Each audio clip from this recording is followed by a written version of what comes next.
وشر الأمور محدثاتها وكل محدثة بدعة وكل بدعة ضلالة وكل ضلالة في النار. أعوذ بالله من الشيطان الرجيم. بسم الله الرحمن الرحيم. ولا تكونوا من المشركين من الذين فرقوا دينهم وكانوا شيعا كل حزب بما لديهم فرحون. وقال تعالى: وأن هذا صراطي مستقيما فاتبعوه ولا تتبعوا السبل فتفرق بكم عن سبيله ذلكم وصاكم به لعلكم تتقون. ہم جانتے ہیں اور دیکھتے ہیں کہ اس دنیا میں بہت سارے مذاہب پائے جاتے ہیں. عیسائیت ہے، یہودیت ہے، ہندو مذہب ہے، جین مذہب ہے، سکھ مذہب ہے، علاقائی مذاہب ہیں، اسلام ہے. بہت سے مذاہب ہیں اور ہر مذہب کے ماننے والے مختلف علاقوں میں کم و بیش پائے جاتے ہیں. لیکن یہ غور کریں کہ ایک عیسائی کیوں ہے، ایک یہودی مذہب کو اختیار اس بنیاد پر کرتا ہے یا کیے ہوئے ہے، ایک ہندو مذہب کا ماننے والا ہندو مذہب پر کاربند کیوں ہے، اور پھر پوچھیے کہ ہم مسلمانوں میں ایک مسلمان کیوں ہے. اس سوال کے جواب میں آپ کو ایک جواب واضح ملے گا کہ اکثریت کسی بھی مذہب کے ماننے والی آج اکثریت ہمیں اس طرح کی ملے گی کہ وہ جس مذہب کے ماں باپ کے گھر میں پیدا ہوا، جس ماحول میں پلا بڑھا، اسی مذہب کو اختیار کر لیا. عیسائی یا نصرانی گھرانے کے بیٹے نصرانی ہیں، یہودی گھرانے کے بیٹے یہودی ہیں. تو جو شخص اس مذہب کے ماں باپ سے پیدا ہو رہا ہے اس مذہب کو اختیار، اکثریت یہی ہے. ایسے ہی افسوس کی بات یہ ہے کہ مسلمانوں میں بڑی تعداد اکثریت ایسے ہی مسلمانوں کی ہے کہ جو اس بنیاد پر مسلمان ہیں کہ ان کے ماں باپ مسلمان ہیں. ان کو آپ اصطلاح عقیدہ میں کتابوں میں پڑھیں گے کہ ان کو کہتے ہیں مسلمت الدار، گھر کے مسلمان. اور جو لوگ اسلام کو اختیار کرتے ہیں اس کو سمجھ بوجھ کر تحقیق سے دلائل کی بنیاد پر کہ ہم مسلمان اس لیے ہیں کہ یہ سچا دین ہے، اچھا بھی نہیں سچا بھی ہے، دلائل کی بنیاد پر ہے اور اللہ رب العالمین کا نازل کیا ہوا اس کا پسندیدہ دین ہے، اسی میں نجات ہے، سعادت ہے. اس چیز کو سمجھ کر جو لوگ مذہب اختیار کرتے ہیں وہ مسلمت الاختیار ہے، اختیار والے مسلمان. ایک طرف ہم دوسرے مذاہب کی بات کریں. اب مسلمانوں میں دیکھیں کہ بہت سارے فرقے ہیں، الگ الگ گروہ ہیں. یہاں ایسے گروہ بھی ہیں جہاں واضح طور سے قرآن و حدیث کی مخالفت پائی جاتی ہے، عقائد میں، عبادات میں، حلال و حرام میں، ہر معاملے میں ان کے یہاں مخالفت ہے. باطنیہ ہیں، صوفیہ ہیں، شیعہ ہیں. ان کے یہاں آپ اگر مطالعہ کریں گے تو ایسا ہی نظر آئے گا. کچھ ایسے ہیں جن کے یہاں کچھ بدعات ہیں، خرافات ہیں، شرکیات ہیں اور الگ الگ درجات کے لوگ ہیں. لیکن یہاں بھی ہم دیکھیں کہ ایک آدمی بریلوی کیوں ہے، دیوبندی کیوں ہے، صوفی کیوں ہے، شیعہ کیوں ہے، اہل حدیث کیوں ہے. تو اکثریت یا بڑی تعداد ایسی ملے گی جو اس لیے اس دین کو، مسلک کو مان رہی ہے کہ اس مسلک کے گھرانے میں پیدا ہوئی. ہمارے اس آواز کو اگر دور تک پہنچایا جائے تو ہر مسلمان کو غور کرنا چاہیے. جو سنے یہ غور کرے، مرد ہو یا مرد، کہ کیا اس کا یہ رویہ صحیح ہے، کیا اس کے اطمینان کے لیے یہ بات کافی ہے کہ وہ جس گھر میں پیدا ہوا اس گھر کا جو مسلک ہے، مذہب ہے، میں اسی کو اختیار کر لوں اور اسی پر مطمئن رہوں، اور پھر جو میں نے اختیار کیا ہے وہ میرے لیے کافی ہے. آنکھیں بند کر کے میں یہ مان لوں کہ یہی مذہب مجھے نجات دلانے والا. اور اگر کبھی سوال اٹھے کہ کون سی بات صحیح ہے، کون سا مذہب اور کون سا مسلک صحیح ہے، تو ہم اپنے آپ کو مطمئن کرنے کی مختلف چیزیں بیان کر کے رکھے ہیں. ٹی وی چینل پر، ڈیبیٹ میں، مباحثے میں، بات چیت میں بہت سے لوگ بلکہ تقریروں میں برملا کہتے ہیں کہ سارے دھرم سچے ہیں، اچھے ہیں، سب کی منزل ایک ہے، راستے الگ ہیں. اور یہی بات ہمارے یہاں مسلکوں کے تعلق سے کہی جانے لگی. ابھی ہمارے یہاں میں نے ایک کلپ دیکھی، وہ تبلیغ کر رہے ہیں اور بیان کر رہے ہیں کہ بھائی جتنے بھی مسلک ہے ہر ایک اپنے اپنے مسلک پر قائم رہے، متحد ہو جائے. بریلوی دیوبندی دیوبندی رہے، صوفی صوفی رہے، شیعہ شیعہ رہے، اہل حدیث اہل حدیث رہے، جو اس مسلک کا ہے اس پر قائم رہے لیکن متحد ہو جائے. کیا یہ ممکن ہے؟ کیا یہ دعوت برحق ہے؟ کیا یہ صحیح ہے؟ اس طرح کی دعوتیں ہمارے چاروں طرف ہمارے گرد و پیش میں ماحول اور معاشرے میں پائی جاتی ہیں. ایسے میں ایک مسلمان مرد ہو یا عورت ہو، ہر باشعور انسان کے لیے جو سوال سب سے بڑا ہوتا ہے وہ یہ ہے کہ وہ یہ جانے کہ سچا دین کون سا ہے، سچے دین میں صحیح مسلک اور طریقہ کون سا ہے. مجھے وہی عنوان دیا گیا آج کا فرقہ ناجیہ سے متعلق کہ کون ہے اور اس کی علامت کیا ہے، پہچان کیا ہے. یہ ایسا معاملہ ہے کہ کوئی شخص جب اپنا گھر سے نکلتا ہے سفر کرنے کے لیے، آپ کی جو منزل طے ہے اس منزل پر جانے کے لیے آپ صحیح راستہ لیتے ہیں. یہاں سے گلبرگہ میں بھی آپ کو کسی مقام پر جانا ہے تو آپ کو جس جگہ جانا ہے اسی راستے پر چلیں گے جو وہاں تک پہنچا ہے، اس کے الٹے والا راستہ نہیں لیں گے. یہاں سے آپ کو بنگلور جانا ہے تو بنگلور کی گاڑی میں بیٹھیں گے، بس اسٹیشن پہ جائیں گے تو آپ بنگلور کی گاڑی پکڑیں گے، بمبئی والی نہیں پکڑیں گے. اب کوئی یہ کہے کہ بھائی ٹھیک ہے اس کے راستے الگ الگ ہیں، یہ بمبئی والے راستے پہ جائے گی، بنگلور والی بنگلور کے راستے پہ، لیکن منزل دونوں کی ایک ہے. آپ مانیں گے؟ آپ کو بنگلور جانا ہے، بمبئی والی بورڈ لگا ہوا ہے، یہ بمبئی جائے گی، آپ اس میں بیٹھ جائیں اور اندر کنڈکٹر سے بولے کہ مجھے بنگلور کا ٹکٹ دیجیے، کیا کہیں گے؟ کئی لوگ مسکرا رہے ہیں، وہ بھی مسکرائے گا، حیرت کرے گا، آپ کو بیوقوف مانے گا. تو دنیا کے معاملے میں ایک منزل پر جانے کے لیے دوسرے راستے کی گاڑی لے لے تو آپ بیوقوف کہلاتے ہیں. دین کے معاملے میں، آخرت کے سفر میں آپ کہتے ہیں کہ کسی بھی گاڑی میں بیٹھ جاؤ سب جنت میں جائے گی. کیسے ممکن؟ بہت بڑا سوال ہے کہ ہم زندگی کے سفر کو، زندگی کی قیمتی اوقات کو جو ایک مرتبہ ایک چانس کے طور پر ملا ہے، اسے ہم کیا یوں ہی غفلت میں ضائع کر دیں؟ یہ تحقیق نہ کریں کہ جس گاڑی میں ہم سوار ہیں، یا گاڑی سے مراد میری مذہب اور مسلک ہے، وہ صحیح بھی ہے یا نہیں. ماں باپ نے کہا مطمئن ہے، ہمارے ماحول میں ہمارے مولوی صاحب، ہم نے کسی پر بھروسہ کر لیا کہ فلاں عالم ادھر ہے، بہت اچھی تقریر کرتے ہیں، علامہ ہے، فہامہ ہے، اتنی کتابیں لکھی ہیں، چینل پر ٹی وی چینل پہ اتنی مرتبہ آتے ہیں، اتنے لوگ ان کے ماننے والے ہیں، کانفرنس لیتے ہیں تو اتنی بھیڑ ہو جاتی ہے، اس مسلک کے ماننے والے ایسے ایسے ہیں. کیا یہ باتیں جو ہم اپنے آپ کو تسلی دینے کے لیے کہتے ہیں کافی ہے کہ اس بنیاد پر ہم اللہ کے یہاں قابل معافی ہوں گے، نجات پانے والوں میں ہوں گے، جہنم سے بچ جانے والے ہوں گے؟ نہیں. اگر اس تناظر میں، بہت کم وقت ہے، میں مزید تمہید میں وقت نہیں لگانا چاہتا، اس تناظر میں آپ غور کیجئے تو ایک انسان کے لیے، مسلمان ہی نہیں، ایک انسان کے لیے سب سے بڑا سوال اس زندگی میں یہ ہونا چاہیے، قابل تحقیق، محنت طلب، کہ کون سا دین سچا ہے، کون سا مذہب ایسا ہے جو اس دنیا کے بنانے والے کا پسندیدہ ہے.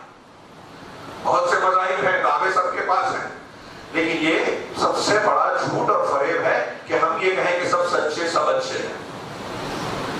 اچھے اچھائیاں ہر جگہ، دنیا کا کوئی برے سے برا انسان ہو اس میں کچھ نہ کچھ اچھائیاں ملیں گی، کوئی مسلک مذہب ہو کچھ نہ کچھ اچھائیاں ملیں گی. لیکن کیا ہم اس مذہب کو اختیار کر رہے ہیں؟ ہمارے پیدا کرنے والے کا پسندیدہ وہ مذہب ہے؟ ہم اس سوال کو جب اٹھاتے ہیں تو مذاہب کے لوگوں میں یہ چیز سوال برا مانا جاتا ہے. مسلک میں جب یہ سوال اٹھایا جاتا ہے کہ فرقہ ناجیہ، نجات پانے والا فرقہ یا گروہ کون ہے، تو بہت سے لوگوں کو لگتا ہے کہ اس پر گفتگو ہی نہیں کرنی چاہیے. یہ اختلافی مسئلہ ہے، کیوں چھیڑتے ہو؟ امت کے ابھی کیا حالات ہیں؟ امت کے حالات اسی وجہ سے خراب ہیں کہ نجات پانے والا راستہ چھوڑ کر آپ نے الگ الگ راہیں پکڑ لیا، مسلک اور گروہ میں اپنے آپ کو بانٹ دیا، طاقت بانٹ دی، اختلاف پیدا کیا، شرک اور بدعت اختیار کی، اسی کی بنیاد پر فرقے. اور یہی ہمارے مسائل کی جڑ اور بنیاد ہے. میں یہ کہتا ہوں کہ ہمارے ہاں جو لوگ خود رہنمائی کے لائق ہیں، جو میں نے ابھی کلپ کا ذکر کیا، اپنے اپنے مسلک پر رہو اور متحد ہو جاؤ، ان کو خود دین سمجھنے کی ضرورت ہے اور وہ لوگوں کو سمجھانے نکل گئے. اور یہ حالت عالم اسلام میں بہت بڑے بڑے لوگوں کی ہے. لا الہ الا اللہ، کلمہ توحید جو اسلام کی دین ہے، دین کی بنیاد ہے، جنت کی کنجی ہے، جس کے لیے اللہ نے انسانوں جنوں کو پیدا کیا، اس کا معنی لوگوں نے نہیں سمجھایا، نہیں سمجھا، اور لوگوں نے موٹی موٹی کتاب لکھ ڈالی، تفسیر لکھ ڈالی. چھوٹی موٹی بات نہیں کہہ رہا ہوں، بہت بڑی کہہ رہا ہوں اور بہت اہم کہہ رہا ہوں، علی وجہ البصیرہ کہہ رہا ہوں، دلائل کی بنیاد دلائل رکھتا ہوں.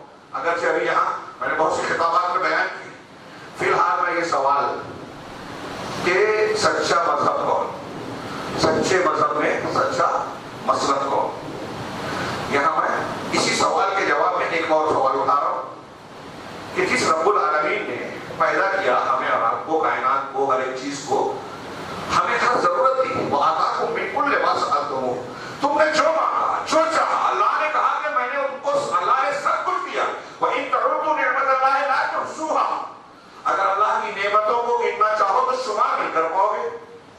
تو جس رب نے کھانے کے لیے غذائیں دی، پیاس کو بجھانے کے لیے پانی کا وافر انتظام فرمایا، بیماری کی حالت میں علاج معالجے کی نہ صرف صلاحیت دی، اس کے اسباب بھی پیدا کی، ہر ضرورت کا انتظام کیا ہمارے شریر کے، جسم کی، تو کیا اس سب سے بڑے سوال کا جواب اس نے نہیں دیا کہ تم کو کامیاب ہونا ہے اس دنیا میں، جو ہمارا بنیادی طور سے جانتے ہیں کہ یہ دنیا کی زندگی امتحان ہے، اس امتحان میں کامیاب ہونے کی راہ اور راستہ کون سا ہے؟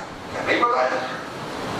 لمبی چوڑی بات کا وقت نہیں ہے، یقیناً بتایا ہے اور بھرپور انتظام کیا۔ یہ اس کی سب سے بڑی نعمت ہے کہ اس نے دین حق کو بتانے کے لیے انبیاء کو مبعوث کیا، کتابیں اتاری، شریعتیں دی۔ اس کی آخری کڑی ہمارے پیغمبر جناب محمد رسول اللہ صلی اللہ علیہ وسلم کی شخصیت ہے۔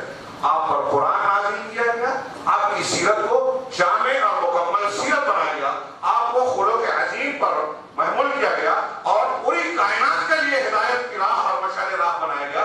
اسی لیے آپ رحمت للعالمین، بشیر و نذیر اور مختلف درجات پر فائز کیے گئے، سارے جہانوں کے لیے رحمت۔ کیوں؟ سارے جہانوں کے لیے سب سے بڑی نعمت ہدایت کو پیش کرنے والی نبی کریم صلی اللہ علیہ وسلم کا دین اللہ نے اتارا آپ کو۔ اب تھوڑی دیر کے لیے سوچئے، ہم سوچتے ہیں جس گھر میں پیدا ہو گئے وہی اختیار ہے۔ اللہ تعالیٰ نے یہ مذاق کیا ہے، کھیل ہے یہ؟ نبی بھیجا، کتاب اتاری، کتاب کو محفوظ رکھنے کا کتنا غضب کا انتظام کیا۔ اس پر ایک موٹی تقریر، لمبی چوڑی تقریر ہو سکتی ہے کہ قرآن کس طرح محفوظ بنایا اللہ۔ پچھلی کتابیں، دنیا کی کسی مذہب کی کتاب محفوظ نہیں رہی، لوگوں کے دستخط سے، تحریفات سے، تبدیلیوں سے، قرآن محفوظ ہے۔ اور یہ اللہ وجہ بصیرہ، یعنی دنیا پر چیلنج کے طور پر امت مسلمہ کہہ سکتے ہیں کہ نزول سے لے کے آج تک ایک نقطہ اس میں تبدیل نہیں ہوا، صبح قیامت تک نہیں ہوگا، کیونکہ رب العالمین نے اس کی حفاظت کا ذمہ لیا۔ کیوں لیا ہے؟ اس لیے کہ اب کوئی نیا رسول، نئی کتاب آنے والی ہے۔ کیا یہ تماشا ہے؟ یہ انتظام کس لیے کیا اللہ نے؟ اس لیے کیا ہماری ہدایت کے لیے۔ اتنے مذاہب میں آپ کو پتہ چلے کہ ہدی للناس کیا ہے، ہدی للمتقین کیا ہے، ہدایت کیا ہے، اللہ کا پسندیدہ دین کیا ہے، زندگی گزارنے کا سب سے بہترین طریقہ کیا ہے۔ قرآن اس کا ضابطہ ہے، آئین ہے، اور اس کی تفسیر جناب محمد رسول اللہ صلی اللہ علیہ وسلم کی احادیث کرتی ہے، آپ کی زندگی کرتی ہے، اور صحابہ کرام ان دونوں کی اتباع کرتے ہیں۔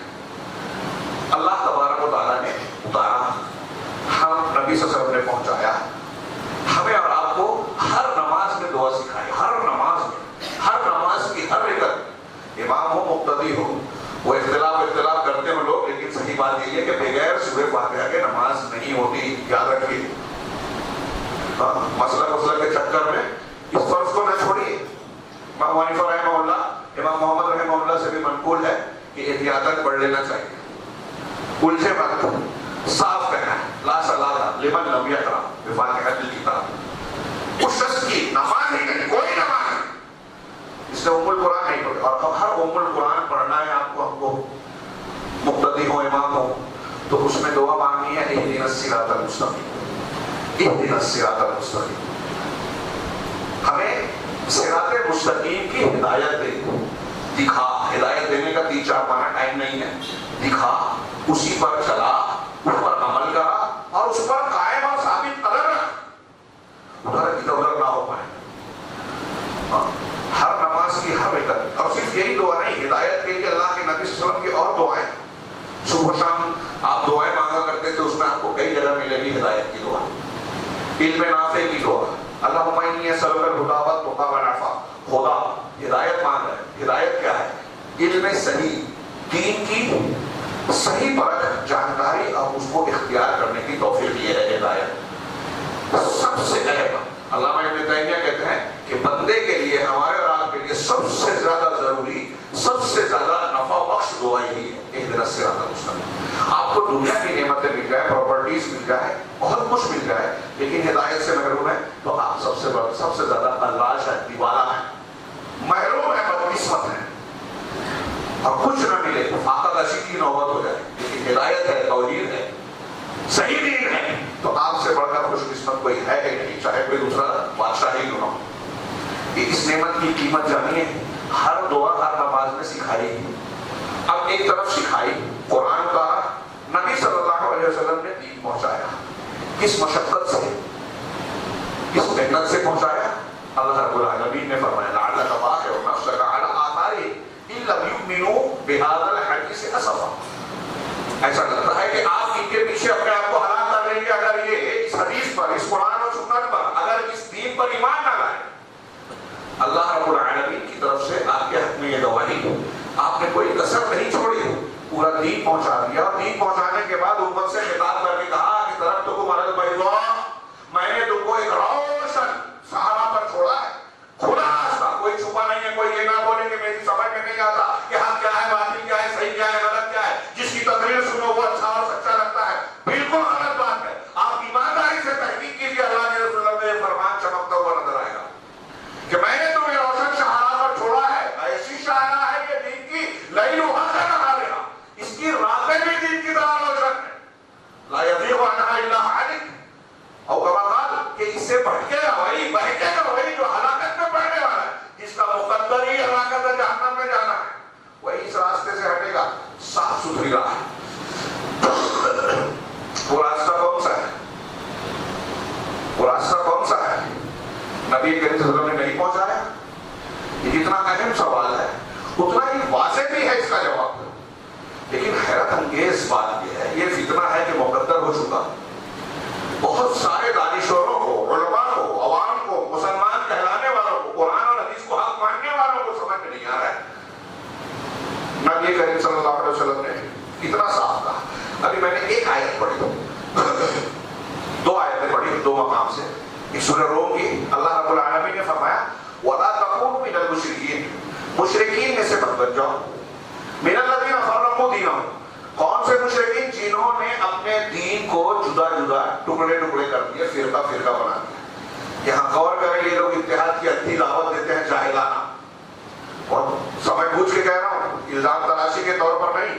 یہ شہادت ہی ہے کہ آپ حق اور باطل، بدعت اور سنت، شرک اور توحید دونوں کو ملا کے کہتے ہیں سب مسئلہ چلنے دو، سب صحیح ہے ڈال میں. انبیاء کرام یہ اقامت دین کی بات کرتے ہیں. ہمارے کون سے دین کو قائم کرنا ہے؟ اعلاء کلمۃ اللہ. کون سا کلمہ؟ جب آپ لا الہ الا اللہ نہیں مانتے، جب دین ہی نہیں جانتے تو قائم کیا کرو گے؟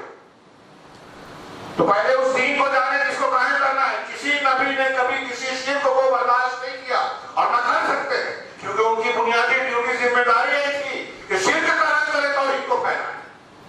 اللہ کہہ رہا ہے مشرکین میں سے نہ بنو. اب کوئی بھی مسئلہ پر چلو جس میں شرک بھی ہے تو اللہ کا یہ فرمان کہاں رکھو گے؟ آپ کہہ رہے ہو کہ چاہے جو مسلک پہ ہو قائم رہو.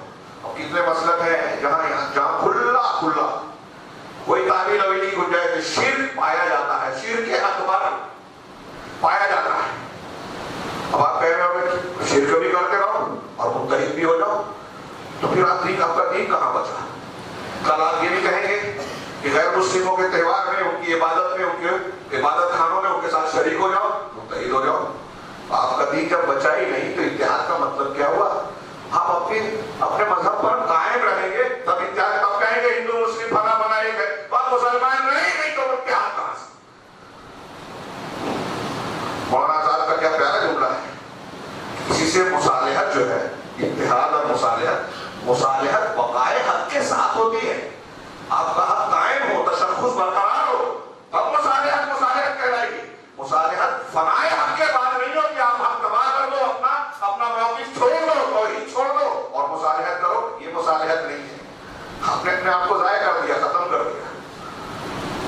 تو خیر، میں عرض کر رہا تھا اللہ رب العالمین کو لا تکونوا من المشرکین، مشرکین میں سے نہ ہو. من الذین فرقوا دینہم، ان لوگوں میں سے جنہوں نے اپنے دینوں کو فرقہ فرقہ بنا دیا، ٹکڑے ٹکڑے کر دیا. وکانوا شیعاً، اور وہ گروہ در گروہ بن گئے. یہاں غور کیجیے، بہت کم وقت ہے، مجھے افسوس ہے کہ مشرکین کے میں سے نہ بنو کے بعد اللہ کہہ رہا ہے، اللہ فرما رہا ہے کہ ان لوگوں میں سے نہ بنو جنہوں جنہوں نے دین کو ٹکڑے کیا. اس کا مطلب کہ دین کو ٹکڑا کرنا مشرکین کا کام ہے. دوسرا مطلب کہ شرک ہوگا تو دین کا ٹکڑا ہوگا, شرک ہوگا تو دین کا ٹکڑا ہوگا, اور جب دین کا ٹکڑا ہوگا شرک ہوگا تو اس سے اتحاد نہیں ہوگا. من الذین فرقوا دینہم وکانوا شیعا کل حزب بما لدیہم فرحون. ہر گروہ جس کے پاس جو ہے وہ اس سے مگن ہے, خوش ہے, جو میں نے شروع میں بیان کیا. یہ قرآن نے بتایا جو مذہب اور جو مسلک والا ہے وہ سمجھ رہا نہیں صحیح, یہ نفسیات ہے. لیکن اللہ رب العالمین نے سورہ انعام میں کہا کہ جن لوگوں نے دین کو ٹکڑے ٹکڑے کر دیا ہے, رسول لست منہم فی شیء, آپ کا ان کا کوئی تعلق نہیں ہے, نبی سے ان کا تعلق نہیں ہے, آپ متحد ہونے کی بات کرتے ہو, وہ نبی کے راستے سے ہٹے ہوئے. پھر اللہ رب العالمین نے یہ بھی صاف صاف اعلان کیا, دوسری آیت جو میں نے پڑھی سورہ انعام کی, وَأَنَّ هَذَا صِرَاطِي مُسْتَقِيمًا, یہ میرا سیدھا راستہ ہے. کون سا؟ میرا یعنی اللہ کا. اور اللہ کا کون سا ہے؟ جو اللہ کے رسول کو بتایا, اور رسول نے جو اختیار کیا. آپ کہہ دیجئے کہ یہ میرا سیدھا راستہ ہے, صراط المستقیم, جس کی ہر نماز میں دعا مانگ ہے, وہ اللہ کے رسول کا راستہ ہے. وَأَنَّ هَذَا صِرَاطِي مُسْتَقِيمًا فَاتَّبِعُوهُ, اسی کی اتباع کیجیے. واحد کی ضمیر ہے, صراط مستقیم ایک ہے, کئی نہیں ہے. یہ بھی صحیح اور وہ بھی صحیح, گائے بھی گابے بیل بھی گابے نہیں, ایک ہم چاہیے. منہج مسلک دین ایک صحیح ہے, اسی کی اتباع کیجیے. وَلَا تَتَّبِعُوا السُّبُلَ, اور دوسرے راستوں کی, یا میں ترجمے میں یہ کہہ دوں کہ دوسرے مسلکوں کی اتباع مت کیجیے. ہر ایک اپنے مسلک پر نہ رہے, یہ قرآن کہہ رہا ہے. فراج کا مبلغ کہتا ہے شرک کرو گے, بدعت کرو, اپنے اپنے مسلک پر آنے کی نہیں کھو جاؤ. اللہ کہہ رہا ہے, اللہ تعالیٰ کہہ رہا ہے کہ دوسرے راستوں کی اتباع, وہی مسلک اختیار کرو جو محمد کا ہے, جو میرا سیدھا راستہ ہے. ہم مانتے کہ نہیں قرآن کو, اب ہمیں کہیں کہ شدت پسندی ہے, اختلافی بات ہے. جی نہیں, یہ اختلافی بات نہیں ہے. یہ اسلام, یہ مسلمانوں کو نجات کے راستے پر, طاقت کے راستے پر لے جانے والی بات ہے کہ اگر آپ سے راہ مستقیم پر قائم رہیں گے تو اللہ کی مدد ملے گی, برکت ملے گی, حفاظت ملے گی, دشمنوں سے اللہ بچائے گا, دنیا اور آخرت کی سعادت ملے گی. کسی میں نجات ہے نہ یہاں بچو گے نہ وہاں. آج کے خطبے میں پہلے یہ چاہتا تھا کہ یہ راستہ جاننا ہمارے لیے اس لیے ضروری ہے کہ سب سے بڑا مسئلہ ہمارے لیے یہ ہے کہ ہم جہنم کی آگ سے بچ جائیں, جس کو ہمارے ایمان کا حصہ ہے نا, اور بھول جاتے ہیں مرد اور خواتین. اس کو کبھی نہیں, قرآن نے بار بار اس کا ذکر کیا, ڈرایا. یہ ساری مصلحتیں کنارے رکھیے, وہ ناراض ہو جائیں گے. ہمارے اتنے بڑے ہیں, ہمارے ابا ہیں, ہمارے فلاں ہیں, فلاں جمع ہیں, ان سب مصلحتوں کے سامنے یہ رکھیے کہ مجھے جہنم سے بچنا ہے. وہ جہنم جس کی آگ دنیا کی آگ سے 69 گنا زیادہ ہے, دامن آرکول سے زیادہ کالی ہے, وہاں اپنی موت کو پکارے گا, موت نہیں آئے گی, چمڑیاں جھلک جائیں گی, نئی چمڑیاں آ جائیں گی, وہاں سے بھاگ نہیں سکے گا. یہ سب جو باتیں میں کہہ رہا ہوں قرآن میں ہے. اس آگ کا, اس عذاب کا ہم تصور نہیں کر سکتے, اتنا بھیانک ہے. اس سے بچنے کے لیے ضروری ہے کہ صحیح دین اختیار کیا جائے, صحیح مسلک اختیار کیا جائے. یہ سوال ڈھونڈے, روز بتائیں اپنے بچوں کو کہ نجات پانے والا گروہ کون ہے. اس کو اس طرح سے پکڑیں کہ دنیا میں بہت سارے فتنے, طوفان بدتمیزی آج آ رہے ہیں, ہمارے بچوں کو بہکا رہے ہیں, صحیح منہج, صحیح دین اور صحیح عقیدے سے ہٹانے کے لیے کوشش کر رہے ہیں. بڑے بڑے مقامات سے یہ سازشیں رچی جا رہی ہیں. ان سب سے بچاؤ کا ہمیں انتظام کرنا ہے اپنے گھر میں. نصاب تعلیم سے آ رہے ہیں, میڈیا سے آ رہے ہیں, فلموں سے آ رہے ہیں, ٹی وی چینل سے آ رہے ہیں, موبائل سے آ رہے ہیں, ننگی فلموں سے آ رہے ہیں, اور ہمارے نوجوان, ہماری نئے نسل کہیں نہ کہیں ان چیزوں سے کہیں جڑ جاتی ہے. اور اگر کوئی دیندار ہے تو اس کے لیے نوجوانوں میں کچھ لوگ غلط ہیں تو ان چیزوں کا شکار ہو جاتے ہیں, حرام حلال کی تمیز چھوڑ کر, اور کچھ دیندار ہیں تو ان کے لیے ہمارے درمیان کچھ لوگوں کو چھوڑا ہوا ہے. کوئی حدیثوں کا انکار کر رہا ہے, کوئی نئے مسلک کی بات کر رہا ہے, کوئی امریکہ اور یورپ اور امریکہ کے نظریات کے مطابق قرآن کی تشریح پیش کرتا ہے, ٹی وی چینل پہ آتا ہے, صحابہ کرام پہ اعتراض کرتا ہے جو قرآن اور حدیث کے پہلے راوی ہیں, جو ہدایت کی علامت اور بنیاد ہیں, جن کے مسلک کو اختیار کرنے کی قرآن حدیث نے تعلیم دی ہے, انہیں کو مجروح کر دیتے ہیں. اور ہمارا نوجوان ایسے لوگوں سے متاثر ہے, وہ لائک کرتا ہے, سبسکرائب کرتا ہے, پڑھتا ہے, سنتا ہے. اس صراط مستقیم سے ہٹانے کی سب چیزیں ہیں، اور اس تناظر میں کتنی ضروری ہے۔ حکومتیں، کتابیں، ہر روز مسلمانوں کے خلاف 2-4 کتابیں یورپ اور امریکہ میں لکھی جا رہی ہے، ہر روز پڑھ لے۔ صرف ایک علاقے میں امریکہ میں بولتے ہیں، سوچئے کتنے شبہوں کو شبہات پھیلائے جا رہے ہیں، TV channel, websites, internet پر کروڑ ڈالر خرچ کیے جا رہے ہیں۔ حکومتوں کے بجٹ کے خفیہ حصے متعین ہیں اس کے لیے کہ مسلمان نسلوں کو صراط مستقیم سے صحیح راستے سے ہٹایا جائے، اور ہمارے مسلمانوں میں ہم کو تقریر کرنا پڑ رہی ہے کہ فرقہ ناجیہ کون ہے، لیکن امریکن تھنک ٹینک یا صہیونیوں کا گروہ، یہود و نصارہ، برطانیہ کے جو خفیہ ایجنسیز ہیں ہمارے ملک کے ہیں، وہ یہ جانتے ہیں کہ اسلام مسلمانوں میں اصلی مسلمان کون ہے۔ ان کے یہاں لکھا ہوا ہے 3 کیٹیگری ہے، ان میں پہلی کیٹیگری وہ کہتے ہیں وہ ہے جو اپنے آپ کو سلفی اہل حدیث کہتے ہیں، قرآن حدیث کو ماننے کا دعویٰ کرتے ہیں۔ تحقیق کر لیں، گوگل کا ٹائم ہے، ان کی خفیہ رپورٹیں اب سامنے آ چکی ہیں۔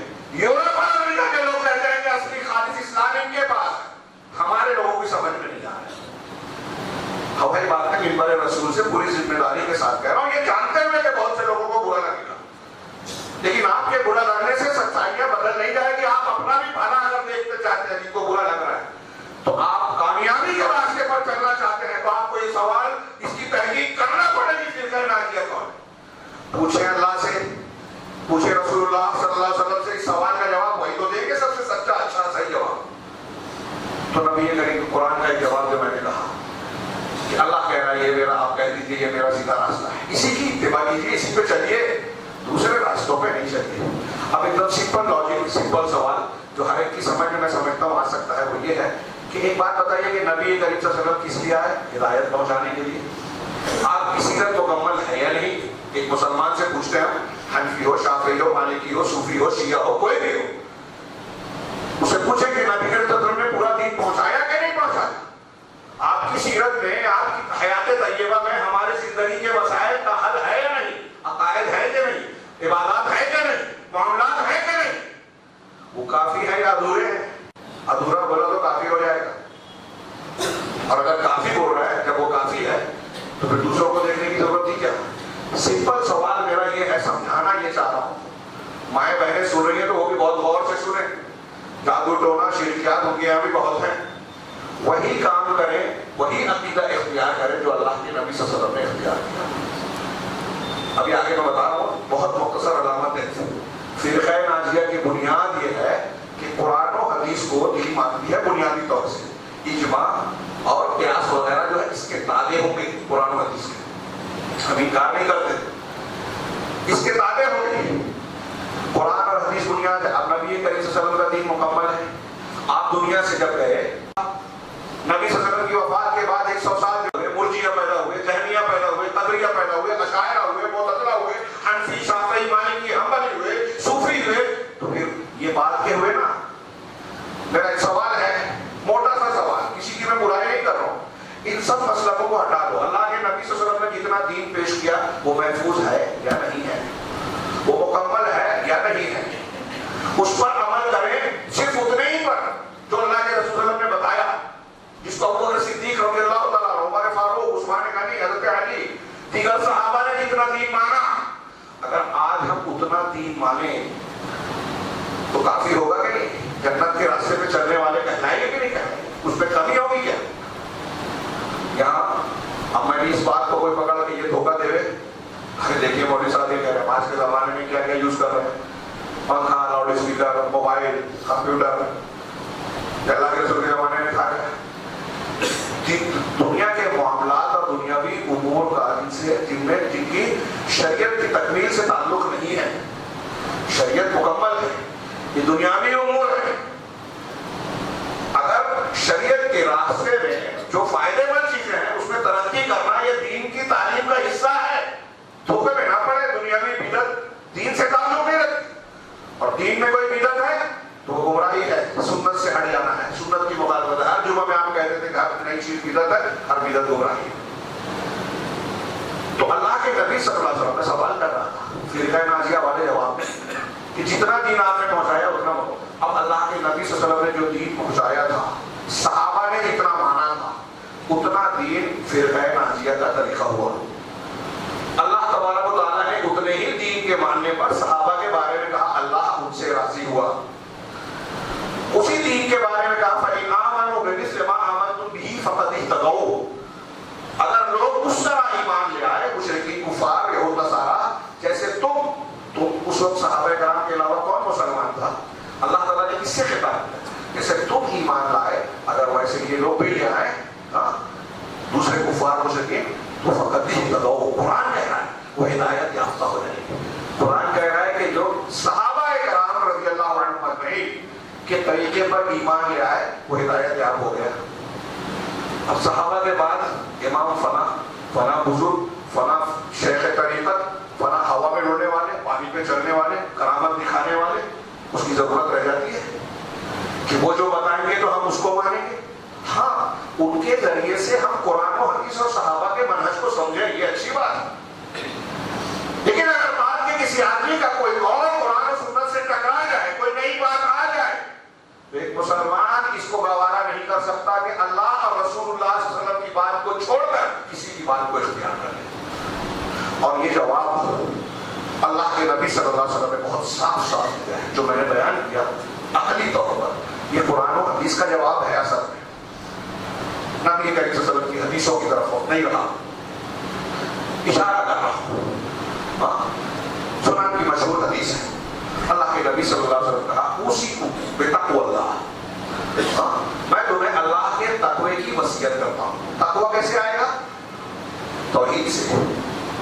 اللہ کے نبی صلی اللہ علیہ وسلم کی اتباع سے. جو کسی بھی عبادت کے قبول ہونے کی دو بنیادی شرط ہے, اخلاص ہو, اللہ کے لیے وہ عمل ہو, اور صرف رسول کے طریقے پر ہو. دونوں کی دلیلیں ہیں. فی الحال وقت نہیں ہے کہ میں دونوں دلیلوں کو بیان کروں, بہت واضح ہے, بار بار سنتے رہتے ہیں علماء کرام سے. تو میں تم کو تقوی کی, تقوی جب ہوگا تو آدمی انفرادی طور سے اچھا مسلمان, اچھا آدمی بنے گا. والسمع والطاعة, اور سمع و طاعت کی. وَإِن تَأَمَّرَ عَلَيْكُمْ عَبْدٌ حَبَشِيٌّ, اگر حبشی غلام بھی تم پر امیر بن جائے تو اس کی سمع و طاعت کرنا, اس کی بات سننا اور اطاعت کرنا. جمہوریت نہیں ماننے کا, خارجیت میں نہیں جانے کا, حکومت کے خلاف عدم بغاوت, ادھر ادھر لوگوں میں بیان بازیاں سوشل میڈیا پر جو ہے گورنمنٹ کے فیصلوں کے خلاف. کیا مطلب ہے آپ کا؟ ہمارے لوگوں کا مزاج بگڑا ہوتا ہے. یہ بات جو میں کہہ رہا ہوں یہ کچھ لوگوں کو بہت عجیب لگتی ہے. یہ دین ہے, دین. اسلام میں اس کی اجازت نہیں ہے جو ہمارے یہاں لوگوں نے اختیار کر رکھا ہے. یہ خارجیت ہے. علماء کے خلاف, ائمہ کے خلاف جو ہے برمانہ ادھر ادھر بیان کرنا, آپ اس کے پاس جا کے اصلاح کیجیے. جس کی غلطی ہے اس کی اصلاح کیجیے, یہ ہے اسلام. اس کے خلاف آپ پروپیگنڈا کریں, یہ اسلام نہیں ہے. پھر اللہ کے رسول نے کہا وَإِنَّهُ مَن يَعِشْ مِنكُم بَعْدِي فَسَيَرَى اخْتِلَافًا كَثِيرًا. یہ ہمارا سوال کا جواب اللہ کے رسول نے دیا فی ناجیہ طور. تم میں سے جو شخص زندہ رہے گا عنقریب وہ بہت سارا اختلاف دیکھے گا, بہت سارا اختلاف دیکھے گا. فَسَيَرَى اخْتِلَافًا كَثِيرًا, یہ اللہ کے رسول بتا رہے ہیں اختلافات ہوں گے, فرقے بنیں گے, جھگڑے ہوں گے. آپ کو علم نہیں تھا, اللہ کو علم نہیں تھا, ایسا نہیں ہے نا. دوسری حدیث ابھی میں ذکر کروں گا 73 فرقے ہوں گے, آپ نے بتایا. تو یہ کہا تھا کہ ہر ایک اپنے اپنے مسلک پر رہ کے متحد ہو جانا, جو آج لوگ کہہ رہے ہیں. اور اللہ کے رسول نے جو جواب دیا, اگر وہ جواب آپ اور ہم بیان کر رہے تھے, کہتے ہیں اختلافی مسلک سے ہمیں شدت پسندی ہے. شدت پسندی نہیں ہے, یہ جنت کے راستے کی رہنمائی ہے. اس جرت کی آج سب بہت شدید ضرورت ہے اپنے بچوں کو, اپنی نسلوں کو جہنم سے بچانے کے لیے. تو اللہ کے رسول صلی اللہ علیہ وسلم نے اس حدیث میں کہا کہ تم میں سے جو شخص زندہ رہے گا اختلاف دیکھے گا. تب کیا کرنا ہے اختلاف کی صورت میں؟ ہر ایک اپنے مسلک پر رہنا نہیں, کسی امام کا دامن تھامنا نہیں, کسی طریقت اور پیر صاحب کو اپنا بیدت والی بیعت کر لینا اس کے ہاتھ پہ نہیں. اللہ کے رسول نے فرمایا فعلیکم بسنتی وسنت الخلفاء الراشدین المہدیین من بعدی, تم پر میری سنت لازم ہے. میری سنت اللہ کے رسول صلی اللہ علیہ وسلم. امام شاطبی کی ایک تشریح ہے جو میرے ہاتھ کے احزاب میں موجود ہے, بڑی پیاری معنی علیہ واصحابی کی شرح ہے کہ صحابہ کرام اللہ کے نبی صلی اللہ علیہ وسلم کی اتباع کرنے والے لوگ تھے. نبی کریم صلی اللہ علیہ وسلم اللہ کے دین کو ماننے والے تھے. آپ کا اخلاق, آپ کا دین, عقیدہ سب کچھ قرآن تھا. کانا خلقہ القرآن, حضرت عائشہ نے کہا اللہ تعالیٰ نے آپ کے بارے میں کہا وَإِنَّكَ لَعَلَىٰ خُلُقٍ عَظِيمٍ, آپ عظیم طریقے اور اخلاق پر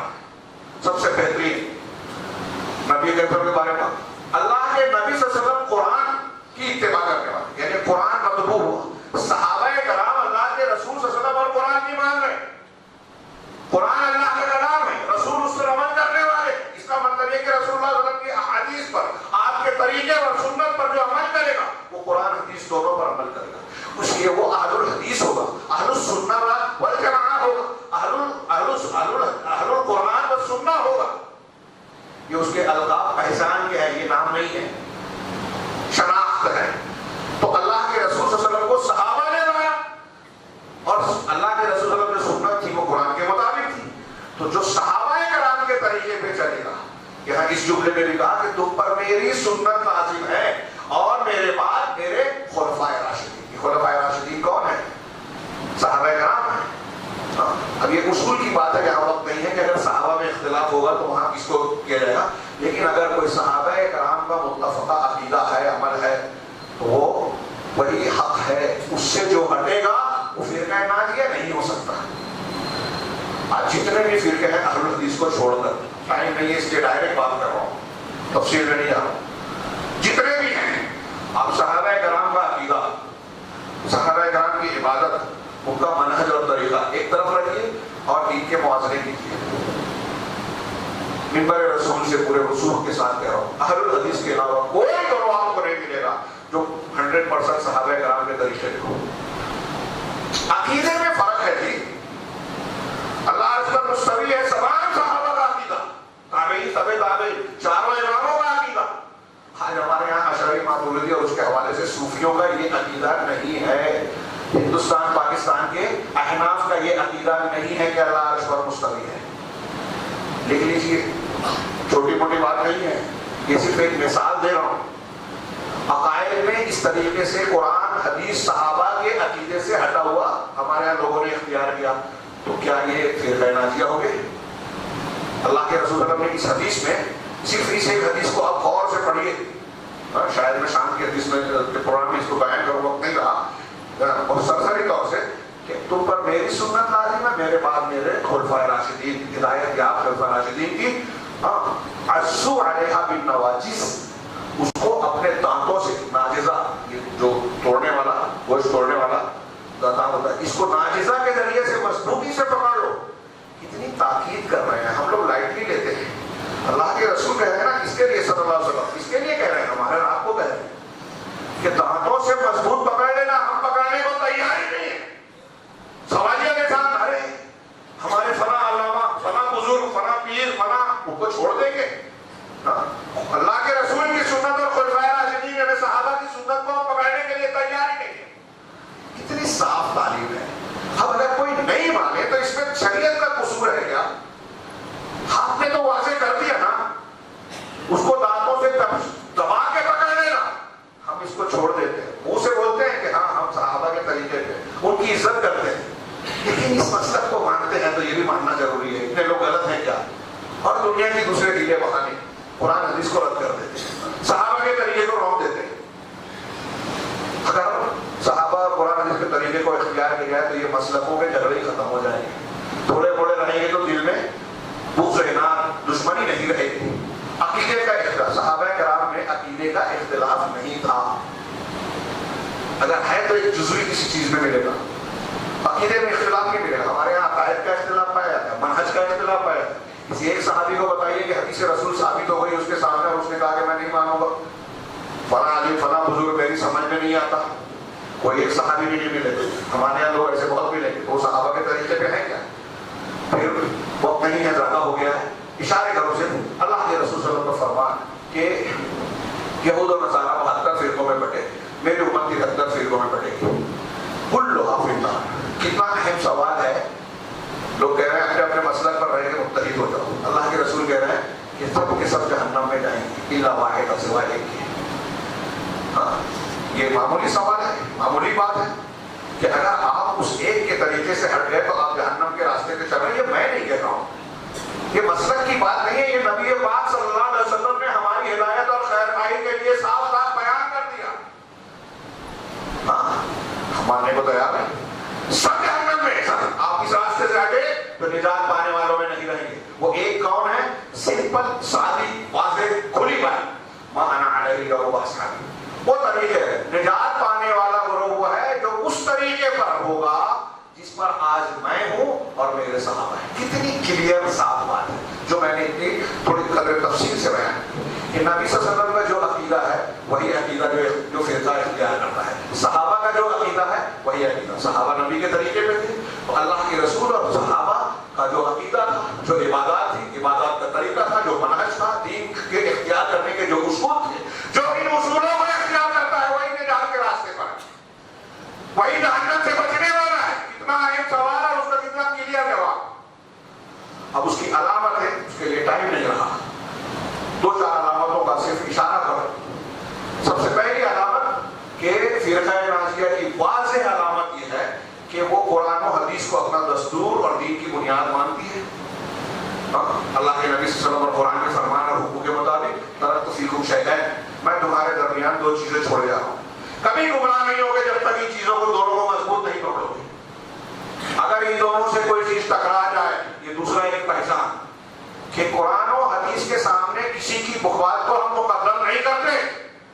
آج کتنے لوگ ہیں حدیث پیش کیے تو کہتے ہیں مفتی صاحب سے ہم پوچھیں گے ہمارے مسلک میں کیا ہے, ہمارے امام کا یہ موقف ہے, ٹھیک ہے آپ کی حدیث یہ ہے, حدیث ہم مانتے ہیں, لیکن کیا ہے کہ ہم فلاں امام کے مسلک پر چلتے ہیں تو ان کے مسلک کو اختیار نہیں.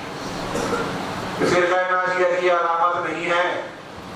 صحابہ کرام کے سامنے اگر موقع ہوتا تو میں مثال دیتا, اگر صحابہ کرام کے سامنے کوئی شخص یہ کہتا کہ نبی کی حدیث یہ ہے, اور ویسے ہی بات کسی حکیم نے کی, صحیح مسلم کی ایک حدیث میں عمران بن حسین کی, حیا ایمان کا حصہ ہے, یہ بیان کیا, تو ایک شخص نے کہہ دیا کہ ہاں حکمہ کا بھی یہ قول ہے. کہا غصے سے لال ہو گئے, کہا تم کو تو ایسا ہے کہ اللہ کے رسول صلی اللہ علیہ وسلم کی میں بات پیش کر رہا ہوں, تم تائید میں اہل گھروں کی بات پیش کر رہے ہو, تم اس لائق ہو گئے تم کو جیل میں ڈال دیا جائے, قید کر دیا جائے. اس وقت میری مجلس سے باہر رہو. نبی کی تائید میں دوسروں کی بات کو پسند نہیں کیا, نبی کی مخالفت میں جھیلتے. نبی کی مخالفت کرنے والوں کے بارے میں سیدنا ابو بکر ابن عباس کہتے ہیں, حضرت ابن عباس رضی اللہ عنہ, کہ یوشک او اخشا ان تنزل علیکم حجارۃ من السماء, مجھے اس بات کا ڈر ہے, اندیشہ ہے کہ آسمان سے تم پر پتھروں کی بارش ہوگی. اقول قال رسول اللہ صلی اللہ علیہ وسلم, میں کہتا ہوں کہ اللہ کے رسول نے فرمایا, اور تم کہتے ہو قال ابو بکر عمر. ابو بکر عمر نے کہا, حج تمتع کا مسئلہ بیان کیا, ان کے شاگرد عروہ نے کہا کہ ٹھیک ہے آپ اجازت دے رہے ہیں, لیکن حضرت عمر تو منع کرتے تھے. اس پر یہ جواب دیا, حضرت ابو بکر اور عمر خلفائے راشدین میں سے. ابھی میں نے حدیث سنائی آپ کو جس میں یہ ہے کہ اللہ کے رسول کی سنت کے ساتھ ان کی سنت کو بھی پکڑنا ہے, لیکن حضرت ابن عباس صحابی کہہ رہے ہیں کہ اگر اللہ کے رسول کی حدیث کے مقابلے میں ابو بکر اور عمر کی بات کو آپ نے پیش کر کے حدیث چھوڑ دی تو پتھر پر سے آسمان سے عذاب آئے گا. آج ہم کتنے عذاب کو دعوت دے رہے ہیں. فلسطین چل رہا ہے, تپ رہا ہے, چھڑس رہا ہے. اس سے پہلے چچنیا, بوسنیا, گجرات, فنا اور فنا, اور اس کے بعد یہ سلسلہ جاری رہے گا. اس لیے کہ ہم وہ حج کرتے ہی نہیں ہیں جو اللہ تعالیٰ نے بتایا, رسول نے بتایا. اگر رسول کی مخالفت کریں گے, شرک اور بدعت کریں گے, رسول کے طریقے سے ہٹے تو بدعت آئے گی. اللہ کے رسول کا طریقہ سنت ہے, آپ کے طریقے سے ہٹ کے نئے نئے مسئلے, نئے نئے طریقے, نئے نئے عقیدے اختیار کیے, نئے نئے فکرے اختیار کیے, تو یہ بدعت ہوگی. منہج سے ہٹنا ہوگا, اور بدعت گمراہی ہے, اور بدعتیوں اور مشرکین پر اللہ کا عذاب آتا ہے, رحمت نہیں. ہم لوگ شکایت کرتے ہیں دعا قبول نہیں ہو رہی, اتنا ظلم ہو رہا ہے. خیر, اللہ کے رسول نے فرمایا, یہ دوسری بات میں نے پیش کی کہ اللہ اور رسول کے بات کے سامنے کسی کی بات کو پیش نہیں کرتے, اور رسول کی مخالفت میں کسی کی بات, کتنا بھی بڑا آدمی ہو, ہوا میں اڑے, پانی پہ چلے, اللہ کے رسول نے کتنا صاف کہا ہے کہ اگر موسیٰ بھی زندہ ہو جاتے میری اتباع کے بغیر چاہنے, کتنی کلیئر بات ہے, صاف صاف دلیلیں موجود ہے کہ حضرت عیسیٰ علیہ السلام آخری وقت میں جب نزول فرمائیں گے, دجال کا مقابلہ کریں گے, ماریں گے, تو شریعت محمدی صاحب شریعت ہے, ان پر انجیل نازل ہوئی تھی, لیکن ان کی شریعت منسوخ ہو گئی. اب جب محمد رسول اللہ صلی اللہ علیہ وسلم کی نبوت کے پیریڈ میں وہ آئیں گے تو رسالت محمدی اور شریعت محمدی, شریعت قرآنی پر عمل کریں گے. یہاں بھی لوگوں نے جرأت کر کے یہ لکھ دیا کہ حنفی مسلک پر چلیں گے, انا للہ و انا الیہ راجعون, تقلید کریں گے. یہ نبی کی شان میں گستاخی میں مانتا ہوں. آپ کے یہاں لکھا ہے تقلید جاہلوں کا کام ہے, تو حضرت عیسیٰ علیہ السلام جاہل ہے.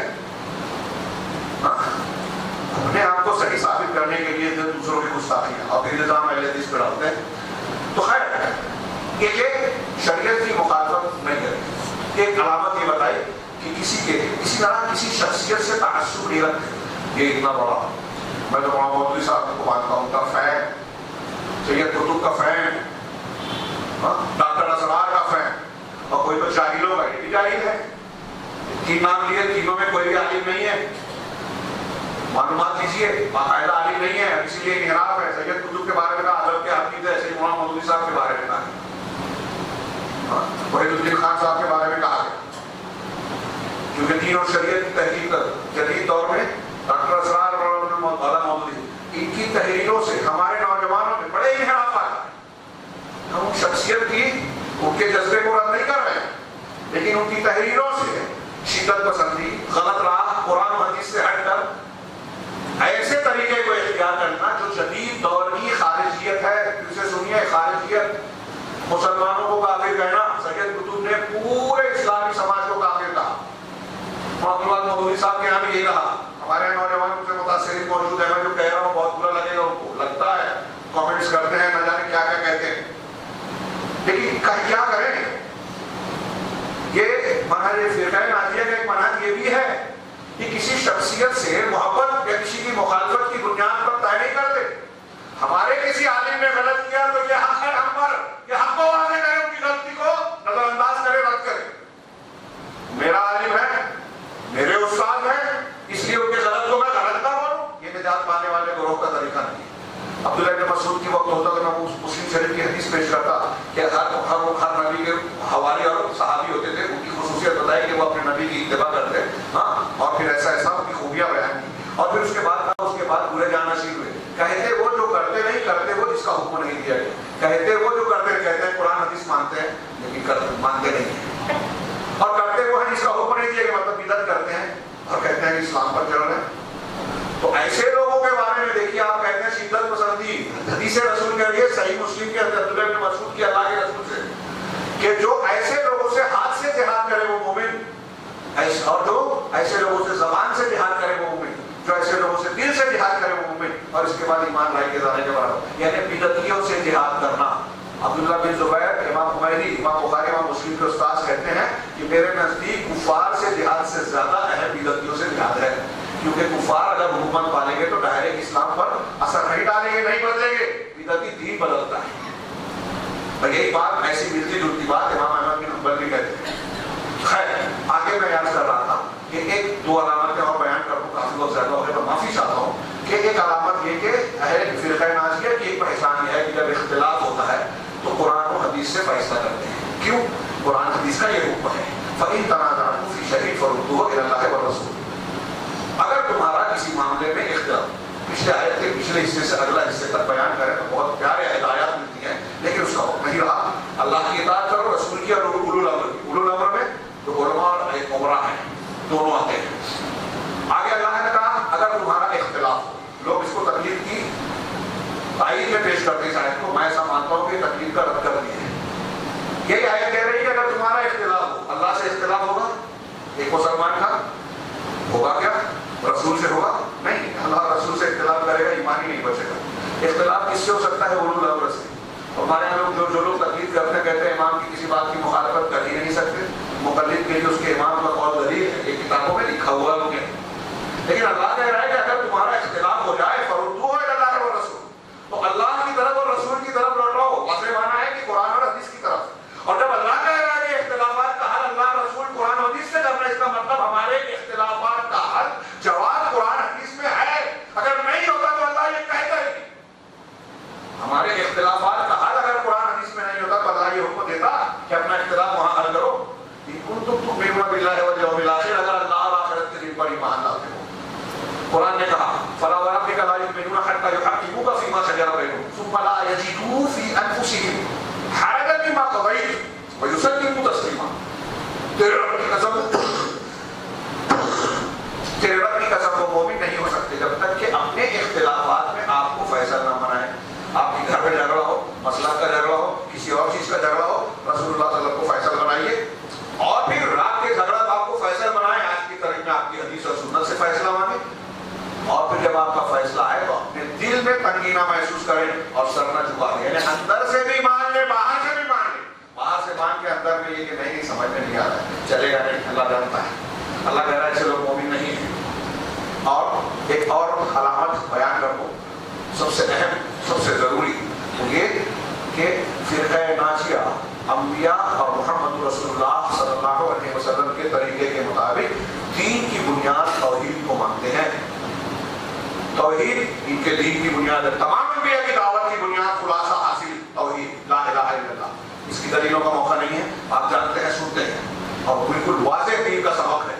لا الہ الا اللہ, اللہ کے لیے الوہیت اور اس کے حقوق کو ثابت کرنا اور ہر قسم کا شرک رد کرنا.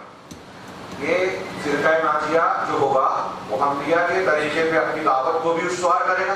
دیکھیے عقیدہ وہی جو اللہ کا, اللہ کے رسول کا ہے, نماز وہی جو اللہ کے رسول کی ہے, روزہ وہی جو اللہ کے رسول کا, حج وہی جو اللہ کے رسول کا ہے. اسی طرح امر بالمعروف نہی عن المنکر, دعوت و تبلیغ اصلاح کا کام بھی ویسے ہی ہوگا جیسے اللہ کے رسول نے کیا. ہر نئے نئے طریقے لوگ اختیار کرتے ہیں. سوچئے کہ 23 سالہ دور نبوت میں اللہ کے رسول صلی اللہ علیہ وسلم نے جاہلی سماج کو دنیا کا سب سے مہذب سماج بنا دیا. کیا اس سے بہتر طریقہ کوئی دانشور, کوئی عالم, کوئی بزرگ, کوئی پیر, کوئی فلاں, کوئی امام پیش کر سکتا ہے؟ وہی طریقہ ہم کو اصلاح کا اختیار کرنا چاہیے جو نبی کا ہے. تو توحید ان کی بنیاد ہے جو آج ہم نہیں اختیار کرتے, اس لیے ہمارے یہاں فتنے ہیں. توحید پر محنت نہیں ہے. یہ اس مسجد کے لوگ کافی مبارکباد کے لائق ہیں جو یہ سلسلہ شروع کیا. آپ حضرات جو حاضر ہیں اس میں آپ اہتمام کیجیے اپنے لیے, اپنی نسلوں کے لیے, اپنے گھر کی خواتین کے لیے, کہ اس طرح کتابوں کے دروس کا سلسلہ جیسے عربوں میں چلتا ہے, خاص طور سے سعودی عرب میں. شیخ محمد بن عبد الوہاب کے دعوت کے دور سے یہ سلسلہ جاری ہے, اور اس کا کیا فائدہ ہے کہ وہاں کے عوام میں فتنے اس طرح نہیں پنپتے جس طرح ہمارے یہاں پنپتے ہیں. فوراً متاثر ہو جاتے ہیں کسی بھی نئے چیخنے چلانے والے کے ساتھ, کوئی چمکدار دکھا اس کے پیچھے بھاگے. وہاں محنت ہوتی ہے. ہر مسجد میں کتاب کا درس ہوتا ہے, کبار علماء کو متعین کیا جاتا ہے, گورنمنٹ ان کو تنخواہیں دیتی ہے, ہفتے میں 3 روز 4 روز کتابیں پڑھاتے ہیں, خاص طور سے عقیدے اور منہج. وہاں بڑی بڑی کانفرنسیں پروگرام نہیں ہوتے لیکن یہ دروس ہوتے ہیں. اور یہ کیجیے, اس کی ضرورت ہے. ہمارے یہاں تو فتنوں کی آندیاں ہیں, نئے نئے طریقے, اور اس میں بنیاد ان کے یہاں بھی ہمارے یہاں بھی یہ ہونی چاہیے. فرقہ ناجیہ پوری روئے زمین پر, میں اکثر یہ کہتا ہوں یہ بات, کہ آج دنیا میں دیکھ لیجیے کہ انبیاء کے طریقے پہ دعوت توحید اگر کسی گروہ میں مسلمانوں کے ہے تو وہ سلفی اور اہل الحدیث ہیں. ان کے دوسروں کے آنے میں پھر ایک یہ کہ ہر معاملے میں توحید کو, اپنی دعوت میں توحید کو اولیت دینا. اب یہ دیکھیے کہ کہتے ہیں کہ شرک ہو رہا ہے لیکن آنکھیں بند کر لیجیے, دوسری دعوت دیجیے. کوئی فضائل بتا رہا ہے, اقامت دین کی بات, ارے بھائی توحید نہیں ہے تو آپ کی یہ ساری چیزیں بیکار ہیں. ایک آدمی سب کچھ کرتا ہے, توحید نہیں ہے, اس کا سارا عمل برباد. قرآن حدیث کی دلیل ہے. فرقہ ناجیہ وہ ہیں جن کے بارے میں اللہ کے رسول نے کہا کہ بدأ الاسلام غریبا وسيعود كما بدأ. اسلام غربت کی, اجنبیت کی حالت میں شروع ہوا, ایسے ہی لوٹ آئے گا. لوگ تعجب کریں گے, شروع میں مسلمانوں کو کہتے ہیں نیا نیا لایا, ایسے ہی اہل الحدیث کو, قرآن سنت پر عمل کرنے والوں کو لوگ کہیں گے.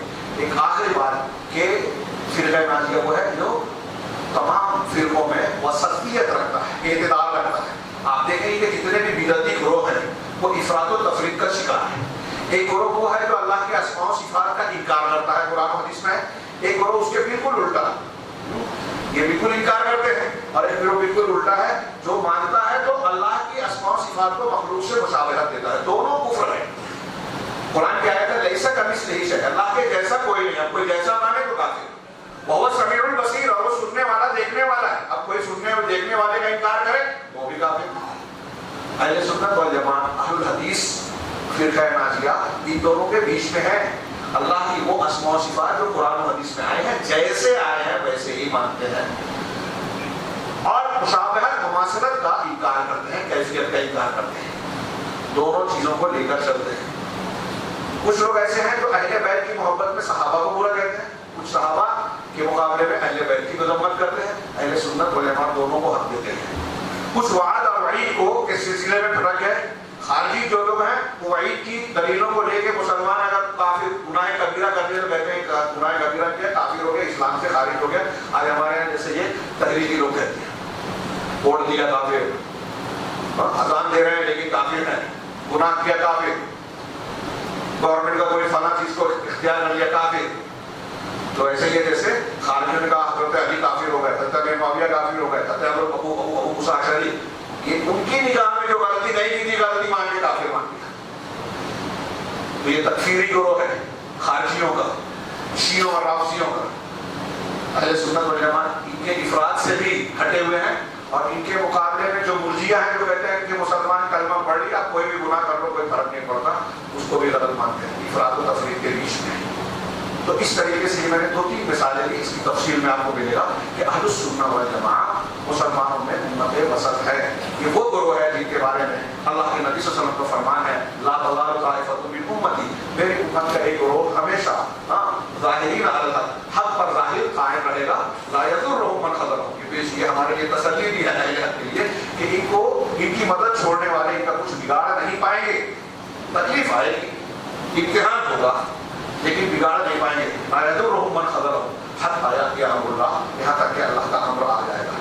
حضرت امام احمد بن حنبل کی قول امام حاکم نے سند کے ساتھ نقل کیا، اس حدیث کو نقل کر کے امام احمد سے پوچھا گیا کہ یہ طائفہ کون سا ہے، طائفہ منصورہ، تو حضرت امام احمد بن حنبل نے کہا کہ ان لم یکونوا اہل الحدیث فلا ادری من هم، اگر یہ گروہ اہل الحدیث کا نہیں ہے تو میں نہیں جانتا کہ یہ کون ہے۔ ابن مدینی امام ترمذی نے کہا کہ میں نے امام بخاری سے پوچھا، میرے استاد امام بخاری، کہ یہ طائفہ منصورہ کون ہے، تو انہوں نے کہا کہ میں یہ کہتا ہوں، میں علی ابن مدینی میرے استاد ہے، وہ کہتے ہیں کہ یہ اہل الحدیث ہے۔ اہل الحدیث سے مراد محدثین نہیں، اہل الحدیث سے مراد محدثین اور ان کے گروہ کا جو منہج ہے، طریقہ ہے، عقیدہ ہے، دین کو اختیار کرنے کے جو اصول و ضوابط ہیں، ان عقیدے اور ضوابط کو اختیار کرنے والا گروہ۔ اللہ رب العالمین سے دعا ہے کہ وہ ہمیں دین کی صحیح سمجھ عطا فرمائے، اور صحیح دین جو آج بہت سارے لوگوں کے نزدیک الجھا ہوا نظر آتا ہے، حالانکہ وہ صاف ہے، اس کو سمجھ کر اسے اختیار کرنے کی توفیق عطا فرمائے، جرأت دے